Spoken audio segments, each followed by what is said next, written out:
Welcome everyone to Totally Whiskey and Wine. I'm your host Jason, and with me as always is James, our intermediate, and Zach, our industry professional. And today we are going to be rating the Maker's Mark Cellar Aged 2023 release whiskey. So without further ado, what score did it get?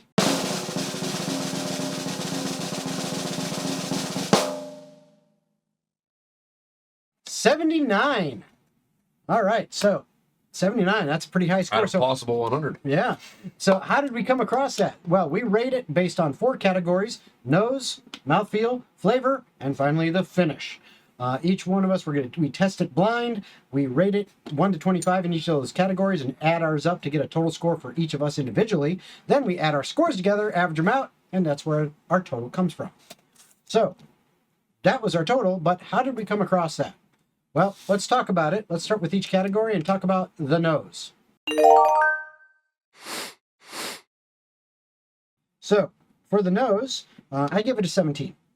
What I got out of it, definitely is, you can get that strong alcohol right off the bat hitting your nose. You definitely know this is 116 proof basically. You can feel that. But I also got a little bit kind of a smoky smell, which common in whiskeys, but also kind of a bread or toast, a little bit to it, which I thought that was pretty cool. There's a little bit of that to it.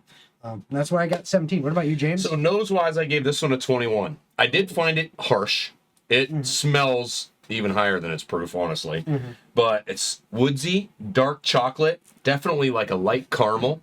Okay. So it's interesting. I like this. Is one of my favorite aspects of the nose one. This is pretty pleasurable. It's nice. Other than the harsh, I would have gone higher if I hadn't taken so much. And it's been open. This has had a couple of weeks to be open. We're not taking neck pours here. This should really air a little bit smoother. You go in deep on this, and you're going to pay a penalty. I think that's what open mouth, back a ways, and you can kind of enjoy it. You go in deep, and you're going to burn yourself. And that's what I did. So I need to refine my technique. What about you, Zach? So I gave it a 22 on nose. Complexity here is absolutely certain, with notes of citrus, buttered pecans, oak, vanilla, chocolate cake, cinnamon, and cornbread, Jason. Okay, so that's the bread. That's where it's coming from. You're on it. But I'm learning, guys. I'm learning. Yeah, no, it definitely smells like it's at a cash ranked level, but I do find it very easy to nose. It's not like it's a super aggressive by any means. But yeah, as long as you're careful with it, fantastic. All right, so that's for the nose. So that brings us to mouthfeel. Ooh. So for mouthfeel, I gave it a 20 on mouthfeel. I liked it quite a lot. It actually, one thing I thought was interesting when I took my first sip of it, it went through, it kind of coated my mouth, and it hit the roof of my mouth in a way that it was like, whoa, that's interesting. And it just lingered throughout. It just stayed there. It was a comfortable, slow burn that just lasted for a while with me, and I just really liked it. So I give it a 20.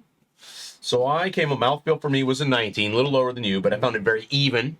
It got me on the front, the top, then a tiny bit harsh, still tiny bit harsh. I did find it a little bit, it's strong. It definitely drinks its proof. It's not under, it definitely drinks its proof, or even drinks a little over its proof. But even, tiny bit harsh. That's what I had for words.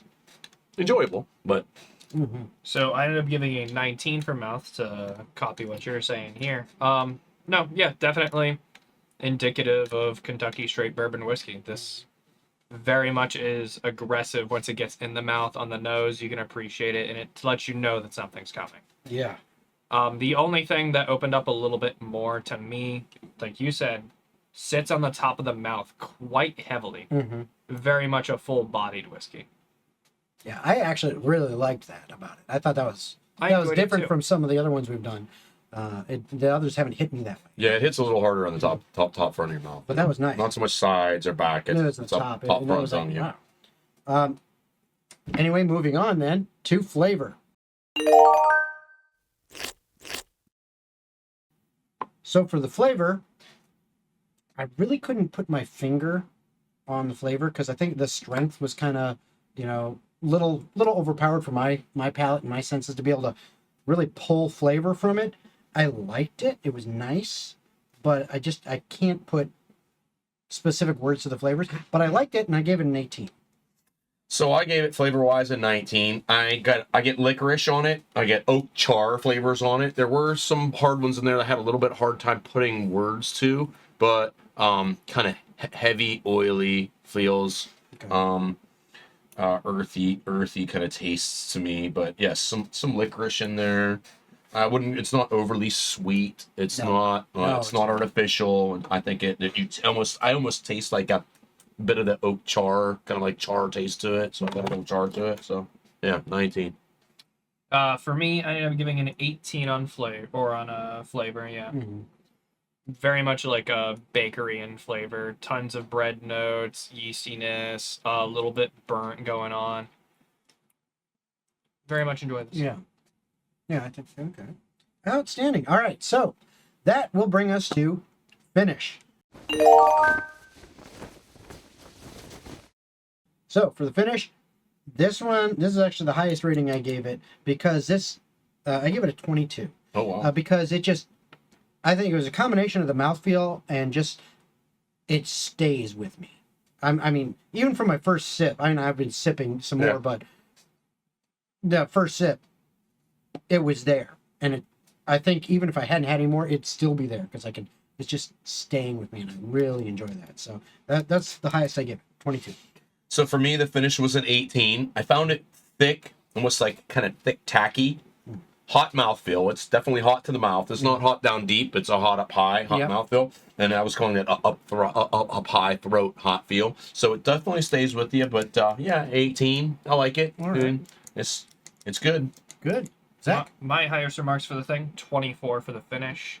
Warm Kentucky hug, lightly nasally, sits to the throat very well, but when it comes through, it whispers with a lot of that vanilla characteristic that you're thinking of when you think of Maker's Mark.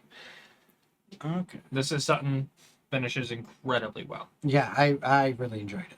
I thought that was a good finish. So what about, I think you said you got the breakdown of the mash and stuff like that, or however that's called. What is that called exactly? Yeah, so that's the mash bill. It's just Mash the bill. grains that are consistent in the actual. Basically, they'll have a bunch of grains, macerate them, and put them in a thing of water with yeast to ferment.